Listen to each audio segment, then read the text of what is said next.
Everyone, welcome back to my YouTube channel Devkinandan. My name is Aditi and today we will finish our chapter 4 of economics, that is economic reform since 1991, the policy of LPG. ठीक है, तो हमने पिछली video में पढ़ा था कि हमने कैसे गवर्नमेंट ने 1991 में एलपीजी पॉलिसी इंट्रोड्यूस की थी। एल का मतलब है लिबरलाइजेशन, की सारी इंडस्ट्रीज फर्म्स को अब फ्री है, अब वो कुछ भी प्रोड्यूस कर सकती है, अब गवर्नमेंट की रिस्ट्रिक्शंस नहीं है। प्राइवेटाइजेशन की पॉलिसी में पढ़ा था हमने कि जो हमारे डिसइन्वेस्टमेंट, गवर्नमेंट ने डिसइन्वेस्टमेंट कर दी थी। डिसइन्वेस्टमेंट मतलब जितनी भी उसकी एंटरप्राइज थी उसने ज़्यादातर अपनी एंटरप्राइजेस किसको बेच दी थी, प्राइवेट सेक्टर को, तो प्राइवेटाइजेशन हो गई थी।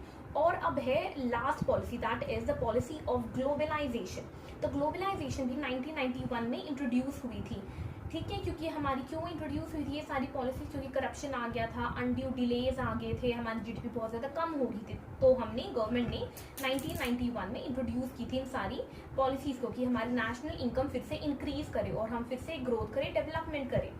सो आज हम पढ़ेंगे ग्लोबलाइजेशन के बारे में, ये हमारा लास्ट टॉपिक है, इसके बाद हमारा चैप्टर खत्म हो जाएगा ये। So let's start.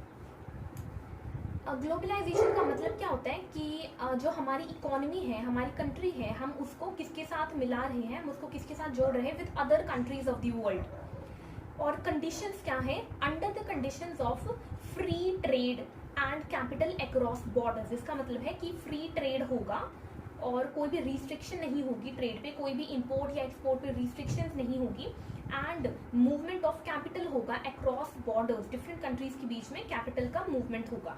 तो अभी डेफिनेशन है, it means integrating the economy of a country with the economies of other countries under conditions of free flow of trade and capital across borders. Policy adopted for this, तो इसके लिए क्या क्या policies थी कि हमारा trade free होए and capital की मूवमेंट होए। The first one is trade barriers eliminated. जितने भी हमारे पास ट्रेड बैरियर्स थे उन्हें एलिमिनेट कर दिया गया, मतलब कोई भी अब रिस्ट्रिक्शन नहीं होगी ट्रेड पे, ट्रेड अब फ्री हो जाएगा, फ्री फ्लो ऑफ ट्रेड होगा। सेकेंड है इम्पोर्ट लाइसेंसिंग एलिमिनेटेड। लाइसेंसिंग का मतलब होता है कि हम अब गवर्नमेंट से परमिशन लेने की कोई ज़रूरत नहीं है। पहले क्या होता था, अगर हमें कोई भी इम्पोर्ट करवानी होती थी चीज़, अगर हमें कोई भी चीज़ बाहर के देश से खरीदनी होती थी तो हमें गवर्नमेंट की परमिशन की ज़रूरत पड़ती थी। लेकिन इन पॉलिसीज़ के बाद ऐसा नहीं था। इम्पोर्ट लाइसेंसिंग, अगर हमें कुछ इम्पोर्ट करवाना है तो अब वो हम गवर्नमेंट के पूछे बिना करवा सकते हैं। एंड थर्ड है रिडक्शन इन टैरिफ रेट्स, मतलब जो टैरिफ रेट्स लगता है on the items of export and import, वो भी काफ़ी हद तक रिड्यूस हो गई थी। पॉजिटिव इफेक्ट्स क्या थे ग्लोबलाइजेशन की वजह से। ग्लोबलाइजेशन मतलब कि हम फ्रेंडली रिलेशंस डेवलप कर रहे हैं, दूसरे कंट्रीज के साथ अपनी टेक्नोलॉजी एक्सचेंज कर रहे हैं, उनकी टेक्नोलॉजी हम ले रहे हैं और वो हमसे सीख रहे हैं, हम उनसे सीख रहे हैं for the purpose of growth and development. तो इससे क्या हुआ था, access to global markets can bring new technology for growth and development. हम बहुत ज़्यादा हम चीज़ें हम ले सकते हैं, खरीद सकते हैं, एंड कंज्यूमर सॉवरेनिटी आ सकती है। अब है हमारा now we have good effects of LPG. अब एलपीजी जो सारा था, लिबरलाइजेशन, प्राइवेटाइजेशन, ग्लोबलाइजेशन, ये तीन पॉलिसीज थी जो 1991 में इंट्रोड्यूस की गई थी। उनके गुड इफेक्ट्स क्या थे, पॉजिटिव इफेक्ट्स क्या थे। The first one is vibrant economy.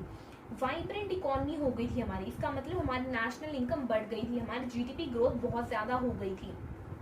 अगर हम बात करें कि कितनी ज़्यादा इंक्रीज हुई थी, ड्यूरिंग द ईयर 1980 टू 1991 हमारी कितनी नेशनल इनकम थी, इट वाज 5.6%, लेकिन अब वो कितनी इंक्रीज हो गई थी, it increase from this to 8.2%।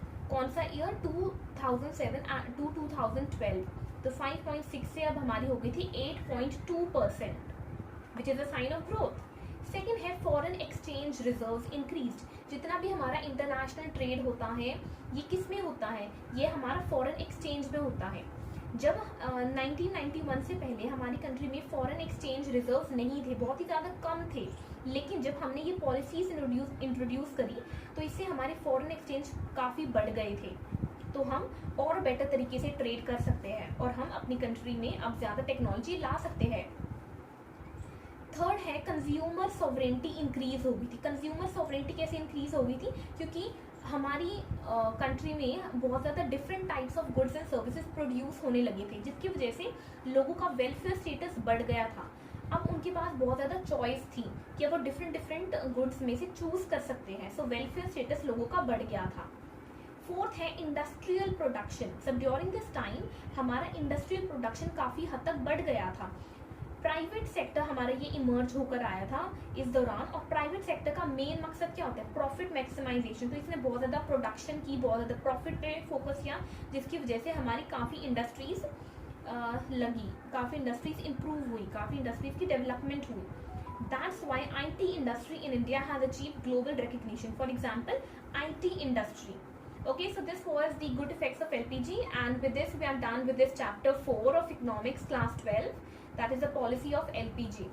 So thank you so much, and this is all for today. Bye bye. Please do subscribe to my channel if you like my video.